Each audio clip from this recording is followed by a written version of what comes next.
The ocean's beauty hides sudden terror. From cruise ships turned hunting grounds to snorkeling trips shattered by blood in the water, sharks struck without warning. Families, friends, and lone travelers were forced into desperate fights for survival. In this video, we reveal 6 shocking shark encounters where calm seas became arenas of fear and chaos. On August 17, 2025, the Ivanov family's long-awaited dream trip to South Africa reached its highlight in Gunsby, famed for shark cage diving. Sergei, a devoted marine enthusiast, longed to witness sharks in their natural habitat. His wife, Natalia, shared his adventurous spirit, eager to create unforgettable memories for their children, Anna and Pavel. After years of saving, they had finally traveled from Eastern Europe. The children's excitement mirrored that of their parents, unaware that danger lay beneath the waves, ready to test their courage. The small boat rocked gently on the swells of the Atlantic, the salty air sharp in their lungs. Crew members lowered a tall metal cage into the choppy water. The bars were thick, strong, and built to withstand the powerful jaws of a great white.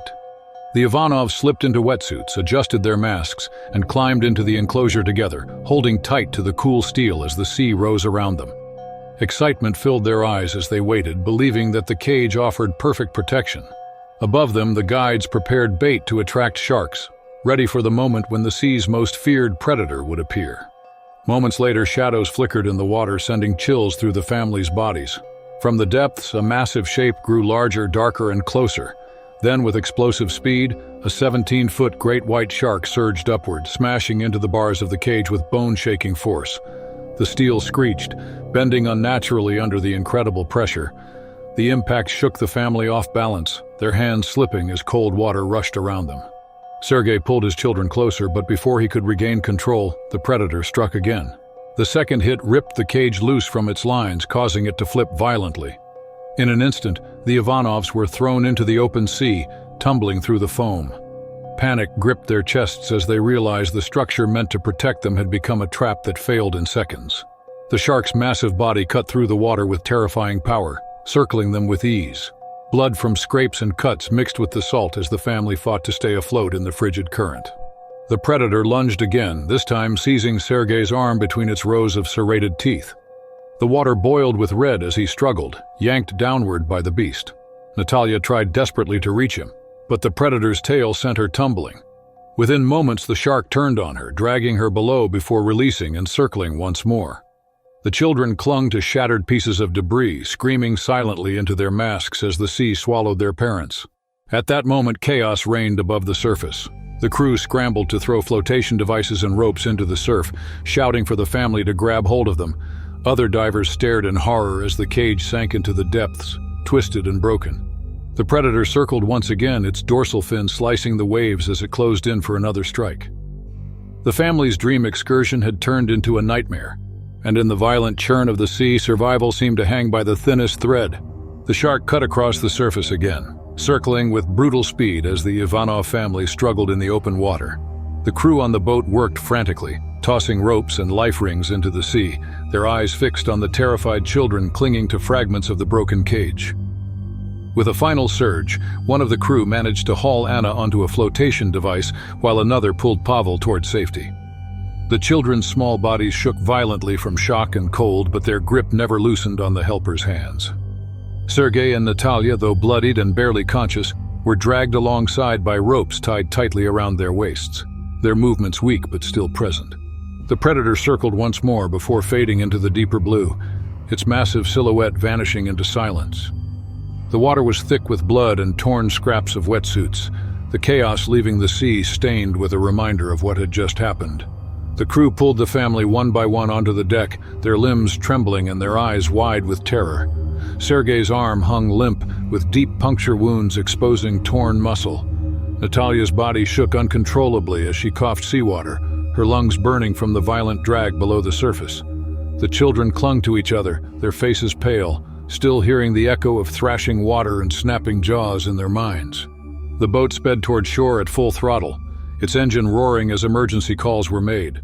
Blood pooled beneath Sergei, staining the deck as crew members wrapped his wounds tightly with towels and belts to slow the bleeding.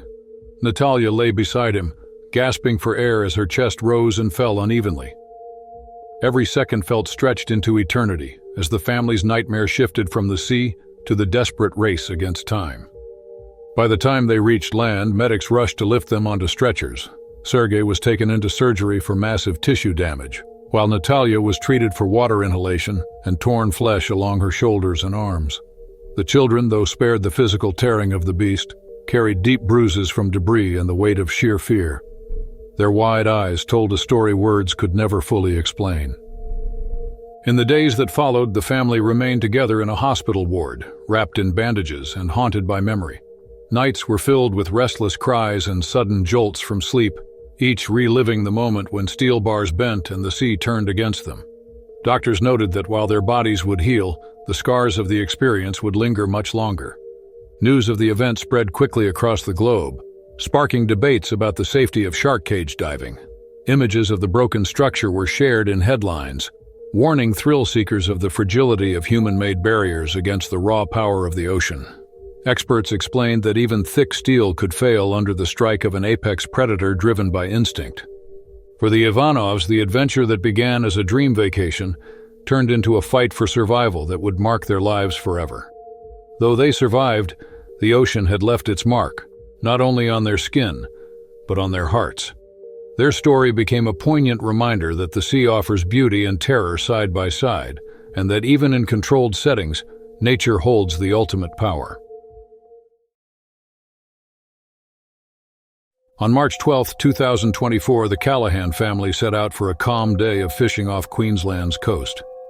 For Sean, a seasoned fisherman, the sea was both routine and relaxing, and he hoped to pass that love on to his sons. Ethan, only 12, was already captivated by marine life, while his older brother helped alongside him. With sunshine glinting off the waves and their boat gently rocking, the outing became a lesson in patience, safety, and respect for the ocean. As the day progressed, the family managed to hook a lively mackerel. The fish fought hard, pulling the line taut, and the excitement on Ethan's face showed his curiosity about every detail. He leaned over the edge of the boat to get a closer look at the catch. His movements were eager but not cautious enough, and the sparkling surface below hid the presence of something far more dangerous than the mackerel. Beneath the boat, a massive tiger shark had been circling silently, drawn by the frantic splashes of the struggling fish. The predator's patience ended in a sudden burst of power as it launched itself from the depths. In a split second, the 13-foot shark surged upward with terrifying speed, its open jaws clamping around Ethan's arm and the fishing line in a single violent strike. The force pulled him over the edge before anyone could react. The boat rocked violently from the sudden shift, water splashing high against its sides as panic set in. Ethan hit the surface, dragged down by the predator's massive weight. The churning water around him turned chaotic as his father and brother leapt into action. Sean, fueled by sheer instinct and desperation, grabbed a gaff and swung it with all his strength at the shark's snout. Each strike was delivered with the hope of making the beast release its hold. The older brother reached for Ethan, straining against the pull of the predator. The tiger shark thrashed violently, dragging Ethan sideways and deeper, its raw power bending his small body with every twist. The boy struggled to keep his head above the surface, his eyes wide with pain and determination, his free hand fighting the water for balance. The water around the boat boiled with splashes as father and son fought against nature's most ruthless hunter. At last, after repeated blows to its head, the tiger shark loosened its grip, leaving Ethan bloodied and gasping but still conscious. His forearm and shoulder bore the savage marks of the attack, torn flesh and bleeding wounds, exposing the violence of the moment. His family pulled him back toward the boat as the waves rocked harder. The predator circling again, unwilling to vanish. The ocean, moments earlier calm and beautiful, had been transformed into a nightmare in the blink of an eye. And yet, Ethan was still alive, his body broken, but his spirit clinging to survival as his family prepared for what would come next. As Ethan was hauled back onto the boat, the surface of the water churned with the restless shadow circling below. His body trembled from shock as his father and brother pressed against his wounds, trying to slow the bleeding that streamed down his forearm and across his shoulder. The sea spray stung the torn flesh, and every movement sent waves of pain through his small frame. The tiger shark remained close, brushing the underside of the vessel, its dorsal fin slicing through the surface before fading back into the depths. The predator's presence reminded them that danger still lingered, and every second felt like an eternity. The frantic calls for help carried over the open sea as nearby crews responded to the distress. Within minutes, a rescue craft appeared, its team rushing to stabilize the injured boy. His breaths came shallow and uneven, his skin pale from blood loss, but his eyes remained open, a sign of willpower, even as exhaustion pulled at him. The rescuers applied firm pressure to the deep lacerations, wrapping them with layers of bandages to keep him alive until they reached medical care. His older brother clutched his hand while Sean helped lift him onto the rescue vessel.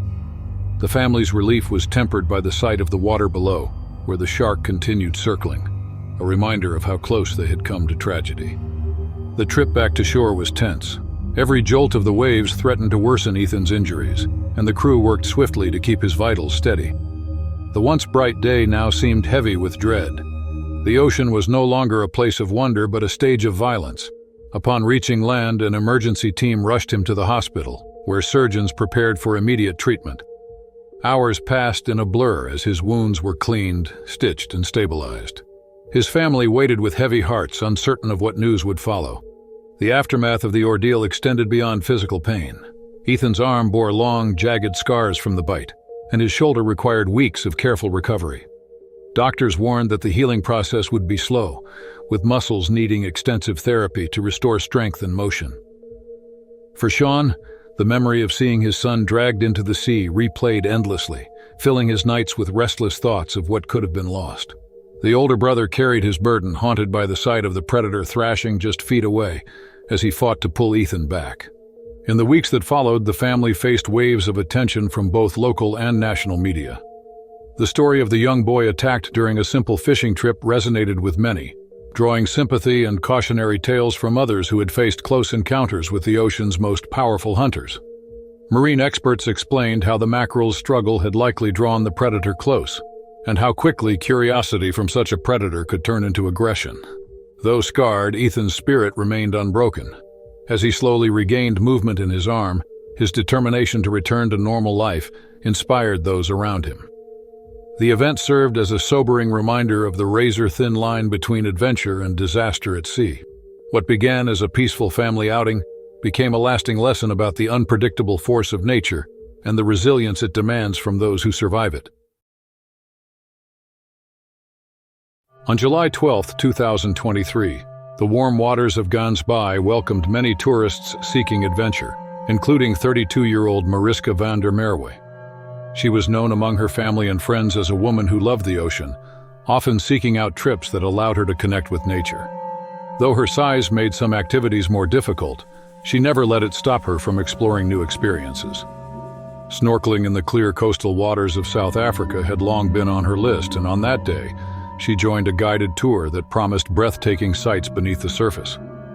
The calm shoreline and the company of fellow snorkelers gave the group a sense of ease as they prepared their inflatable raft, unaware of what was waiting in the depths. The excursion began smoothly, with participants settling into the shallow waters near the beach.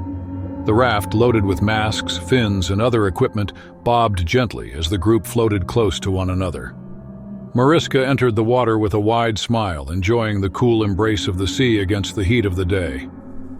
The guides kept a close watch, scanning both the tourists and the waves, but even with years of experience, no one could predict how quickly a routine activity could turn into chaos. Without warning, the calm was broken. A massive great white shark, estimated at 16 feet, surged from beneath the surf. The predator's sheer force sent shockwaves through the group, and in an instant, it rammed the inflatable raft. The small boat capsized, spilling gear into the water as snorkelers screamed and scrambled. The shark's massive body cut through the shallow waves, and in one terrifying movement, it clamped down on Mariska's leg. The sound of thrashing water and panicked cries filled the air as the predator dragged her beneath the surface. Its jaws locked with brutal strength, tearing flesh and sending a cloud of red through the clear sea. Fellow snorkelers tried desperately to act, throwing ropes and flotation devices toward her, their hands shaking as they pulled on the lines in vain. The lifeguards rushed into the churning water, but the shark's size and power made every attempt feel hopeless. The shallow depth did little to protect her as the predator thrashed side to side, tossing her body violently before pulling her deeper. The once organized snorkeling trip had devolved into a chaotic scene, with scattered tourists fighting to stay afloat and guides shouting for order. Every second dragged as rescuers tried to reach her, but the ocean belonged to the beast. The water that had once reflected sunlight now churned with turmoil, carrying the undeniable signs of a struggle no one could control. By the time emergency responders arrived at the scene, the full scale of the disaster was clear. Mariska's body had suffered catastrophic damage, her injuries far beyond saving. The moments that followed marked the end of a day that had begun with joy and excitement, but ended in fear and devastation, as the presence of an apex predator had turned a simple snorkeling trip into a nightmare that none of the witnesses would ever forget. The screams and chaos slowly faded into a heavy silence as rescuers pulled what remained of Mariska from the turbulent waves. The once joyful beach was now filled with horror, with tourists standing in shock and lifeguards trying to regain control of the shaken crowd. The inflatable raft lay half-submerged near the shore, its torn fabric drifting aimlessly with the tide. Rescue crews worked with urgency, but the extent of her wounds made it clear that no effort would be enough to reverse what had already been done. Her injuries were catastrophic, the kind of damage that left no room for survival. The medical team tried to stabilize her on the sand, surrounding her with equipment and frantic hands, but the loss of blood was overwhelming. Every attempt to restore life was met with the undeniable truth of the power of the predator they had faced. Within moments, the area was declared a fatality scene. Tourists wept openly, while others remained frozen, unable to process what they had just witnessed. Families pulled their children closer, many too afraid to even approach the water again. Authorities arrived quickly, marking off the site and gathering statements from the shaken witnesses. The guides explained that the trip was meant to be safe, and they had taken all possible precautions, but their voices carried the weight of guilt and disbelief. It was a stark reminder that the ocean can never truly be controlled, no matter how many safeguards are put in place. The sight of the ruined raft, the blood-stained surf, and the broken expressions of those present painted a vivid picture of the devastation that had been left behind. News of the attack spread quickly across the region, reaching officials and locals who were all too familiar with the reputation of these waters. For years, Gansbai had been known both for its beauty and as a hotspot for apex predators. This event reignited fears and forced safety experts to reconsider the practices that had been trusted for so long. The family of the victim was contacted, their grief compounded by the cruel reality of how sudden and violent the end had been. The aftermath extended beyond the shoreline.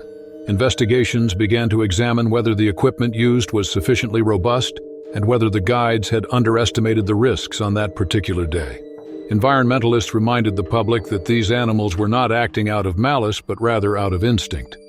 Yet, for those who had seen the horror firsthand, the memory of the thrashing water and the helpless cries would remain carved into their minds forever. Days later, flowers and candles were placed near the beach as a tribute. Locals and tourists alike gathered to pay respects, their voices quiet as they stood facing the sea that had claimed another life.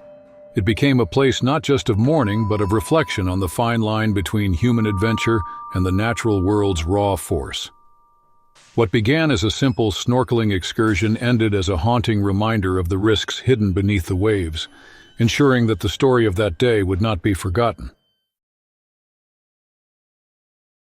On July 14, 2023, the waters around Tenerife shimmered under the summer sun as a group of young divers prepared for a day of underwater exploration. Among them was 15-year-old Sofia Martinez, a bright and curious teenager who had grown up near the Spanish coastline. From an early age, Sofia loved the sea, spending hours swimming, snorkeling, and learning about marine animals. Her family often encouraged her to follow her fascination with the ocean, and by her teenage years, she had already taken part in several supervised dives. This particular trip was intended to be another exciting step in her journey of discovery, guided by professional instructors with years of experience. The dive began in calm, clear waters, making it an ideal spot for spotting marine life. Sofia, full of enthusiasm, moved confidently with the group, her eyes scanning the reefs and the colorful fish darting around her. She had always been eager to interact with wildlife, often leaning a little closer than others to catch a better view. As the divers made their way through the rocky edges of the reef, a sleek shape appeared in the distance. The instructors knew immediately what it was, but to Sofia, It looked like an opportunity to get closer to a creature she had only seen in books and documentaries. The short-fin mako shark, slender and fast, approached with smooth, effortless movements. Its metallic blue body shimmered in the sunlight that filtered through the water. The predator was not hunting. It was simply gliding near the group, likely drawn by the activity and the faint presence of fish nearby. For a brief moment, the divers remained still, keeping their distance, but Sophia's youthful curiosity took over. She extended her arm forward, hoping to make a fleeting connection with the animal that had captured her imagination. The reaction was immediate and violent. The shark snapped its jaws around her right forearm, its sharp teeth sinking deep into flesh. The force of the attack yanked her backward, slamming her elbow against a rough rock that tore the skin.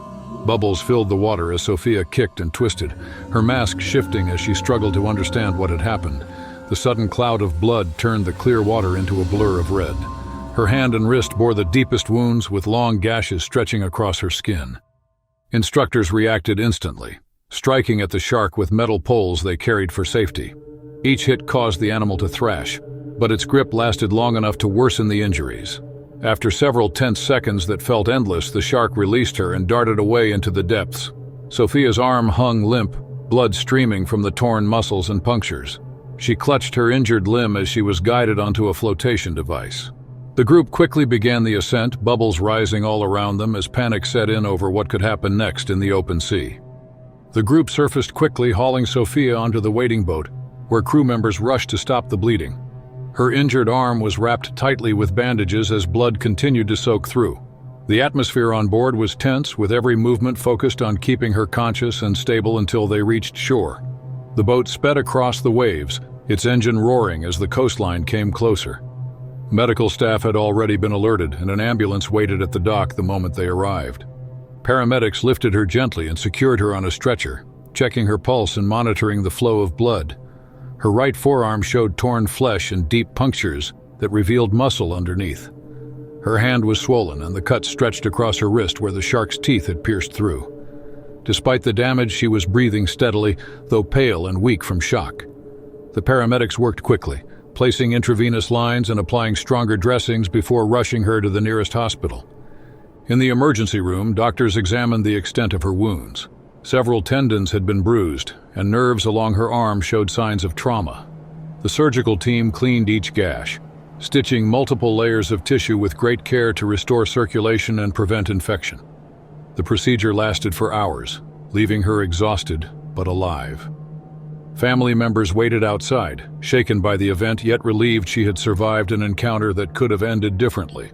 The days that followed were marked by slow recovery. Her arm remained wrapped in thick bandages, with regular checks to ensure healing progressed well. She required strong medication for pain management and antibiotics to keep the wounds from worsening. Physiotherapy sessions began once doctors confirmed her arm could withstand gentle movement. Each stretch and exercise was painful, but she understood it was necessary if she wanted to regain strength and function. The aftermath also left emotional scars. Sophia, once fearless in the ocean, now hesitated at the thought of entering the water. Nightmares replayed the moment of the bite, and the sight of the scarred arm reminded her daily of how close she had come to death. Instructors who had been with her during the dive also struggled, replaying their actions and wondering if they could have done more. The diving school introduced new safety briefings and stricter rules, ensuring that students understood the risks associated with approaching wildlife. Despite the trauma, Sophia's resilience began to show. With encouragement from her family and friends, she embraced her rehabilitation with determination. Her doctors praised her progress, noting that while she might never have full movement in her hand, she had avoided permanent disability.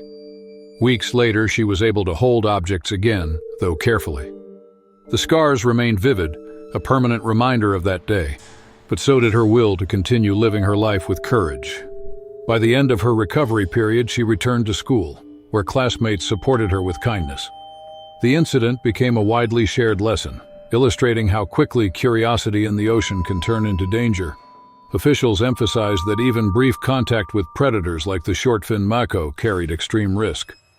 For Sophia, the experience became part of her story, one that brought both pain and strength, reminding everyone of the sea's power and unpredictability.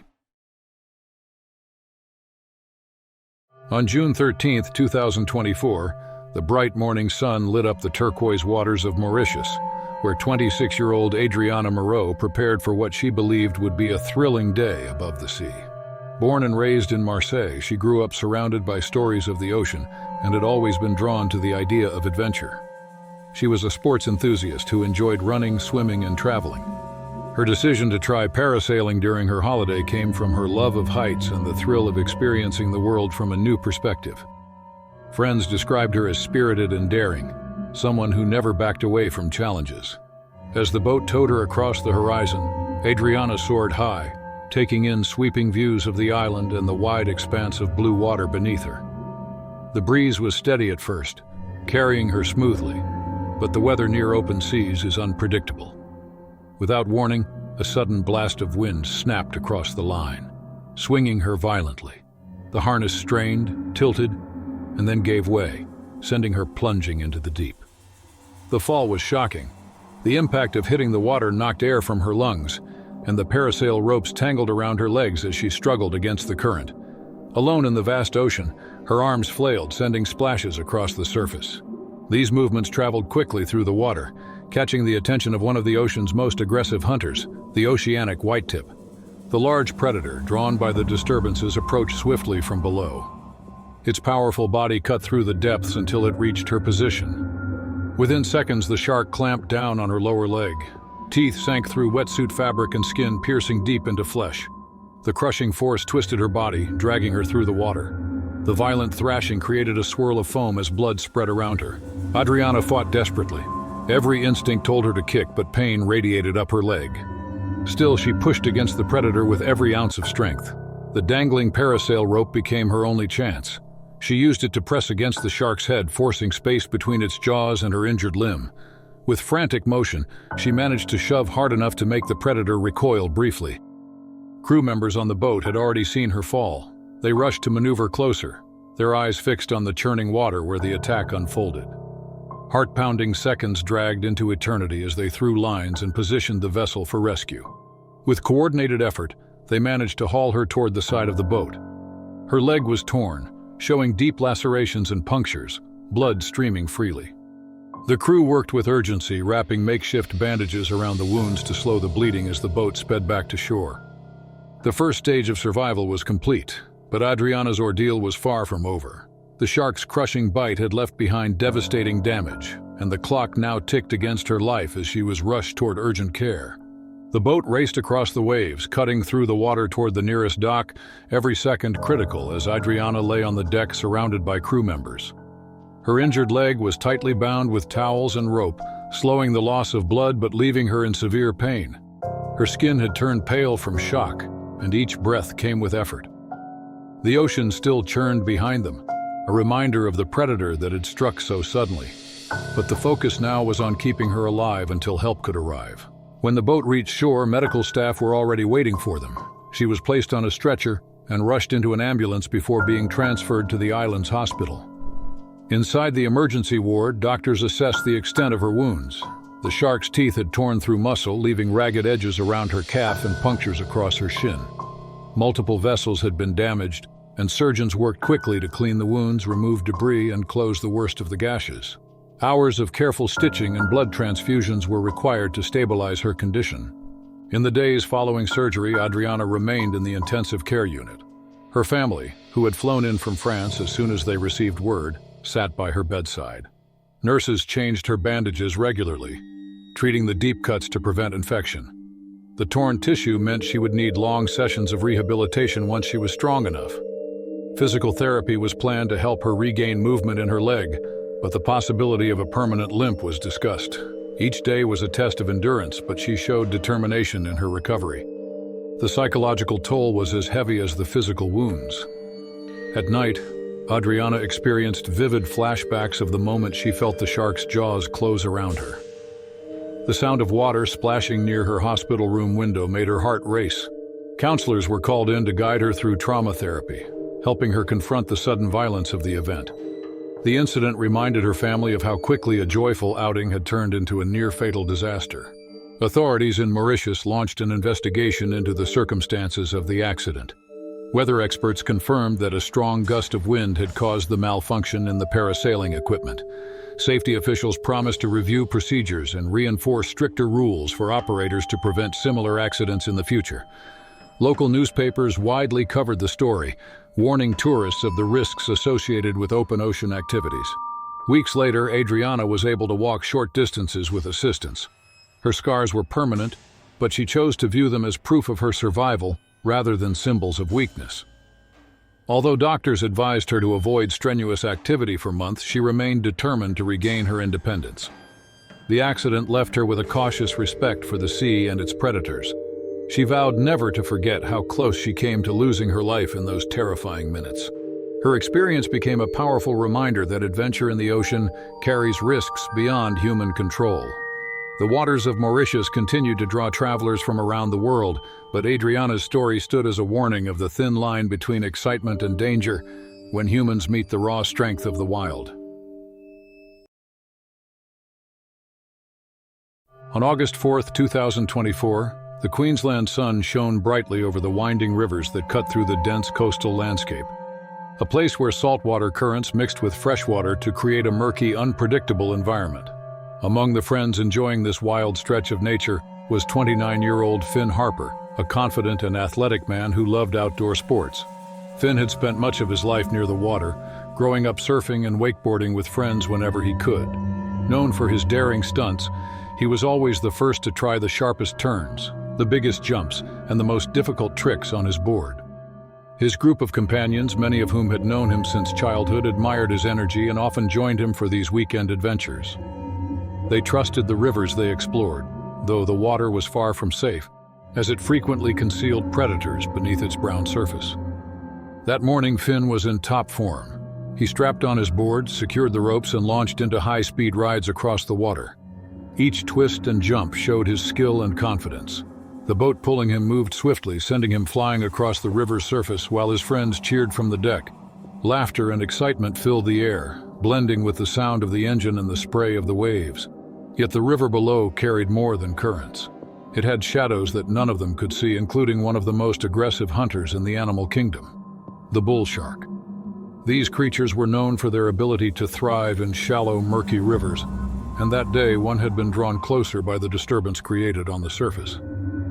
During one sharp maneuver, Finn leaned heavily into a turn. His board cut too deeply into the chop, and in a sudden slip, he lost balance. With a splash, he fell into the river, disappearing beneath the muddy surface before surfacing again with arms flailing. The accident alone would have been harmless under normal conditions, but the vibrations and splashes stirred interest below. Within seconds, a large bull shark surged upward, drawn by instinct to the chaos. Before Finn could regain full control, the predator struck with immense force. Its jaws clamped around his right calf, teeth slicing deep into muscle and tissue. The sudden pressure and pain sent shock through his body, and the river turned red as the water mixed with his blood. The shark shook violently, pulling him under as he struggled desperately.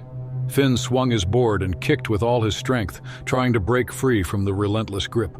The surface erupted with splashes, and his cries for help turned into gasps as he fought to stay afloat. His friends reacted instantly. The boat slowed, and they grabbed ropes and extra boards, forming a frantic plan to reach him. One by one, they edged closer, using the floating equipment to distract the animal. The predator thrashed, releasing Finn momentarily before circling again. Every second stretched like an eternity as the group battled the odds, knowing that hesitation could cost their friend his life. The water churned with struggle, but Finn's determination kept him alive as his companions worked together, refusing to abandon him. At last, in one final thrash, the shark loosened its grip and slipped back into the depths, leaving Finn barely conscious but alive. The friends hauled Finn to the shore with every bit of strength they had, their arms straining as they pulled his limp body out of the river. His leg was torn badly, and blood was pouring through the makeshift bandages they pressed against the wounds. The grass on the bank quickly turned dark beneath him, and they worked frantically to slow the bleeding. The group acted with urgency, some holding his shoulders steady while others wrapped shirts tightly around the injuries. The sound of sirens in the distance brought a flicker of relief, yet the minutes felt endless as Finn slipped in and out of awareness. His skin was pale, his breath shallow, and each passing second showed how close he was to losing the fight. When paramedics arrived, they rushed into action. They lifted him onto a stretcher, applied pressure packs, and connected lines to stabilize him. The bite marks were deep, shredding muscle and exposing tissue, and his lower leg hung weakened from the trauma. He was loaded into the ambulance with great care while his companions stood frozen, their faces marked by fear and shock. The vehicle sped away, sirens echoing down the empty roads that cut through the wild Queensland landscape. The river, once a place of joy, was now marked in their minds as the site of horror. At the hospital, surgeons worked tirelessly to repair the severe damage. Hours passed as doctors stitched, cleaned, and treated the mangled tissue. The jaws of the predator had left a brutal trail across his calf, and the recovery would be long and painful. His family was notified, rushing to his side as soon as they could, while his friends sat quietly in the waiting area, struggling to process what they had seen. The doctors managed to save his leg, though they warned that he would face long months of therapy before he could walk steadily again. The weight of the event pressed heavily on everyone who knew him, as the reality of how close he had come to death sank in. The aftermath stretched far beyond the wounds on his body. Finn, once fearless on the water, now carried the memory of the predator's strength and the feeling of helplessness in its grip. The scars on his leg became constant reminders of the day when fun turned to terror in a matter of seconds. His friends also carried their share of the memory, remembering the desperate struggle to keep him alive and the image of blood spreading across the river. For weeks, silence often filled their gatherings, broken only by brief words about how thankful they were that he had survived. Local officials responded by warning the community about the dangers of venturing into murky waters. Reports of bull sharks in rivers became more widely shared, and signs were placed at popular spots to alert people of the risk. The story of Finn's attack spread quickly, serving as a grim reminder that even familiar places could hide great danger. Though he eventually stood again, supported by crutches and determination, his life had been changed forever. He returned to the water months later, not as a daredevil, but as someone who now respected its hidden power. The day on the Queensland River remained etched into his memory, a day when survival depended on courage, quick action, and the strength of those who refused to let him go.